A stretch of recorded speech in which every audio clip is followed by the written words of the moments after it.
Perpekto ka? Pag-alis mo ng bahay, pagpasok sa trabaho, required na kasuotan, style ay pare-pareho. Kailangan ay very clean, mabango't walang mantsa, kagalang-galang tingnan, sa porma at hilatsya. Pero kamusta na ba yung kaloob-looban? Yun bang tunay na ikaw sa iyong mga kalaban? Ganon din ba kalinis? Sa damit na yung suot?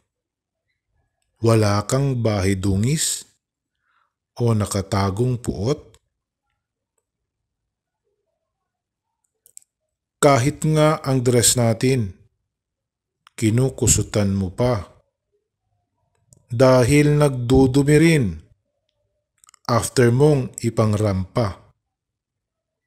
Maging totoo tayo, maluwag na tanggapin. Diyos lang ang perpekto, ang siyang dapat isipin. Perpekto ka?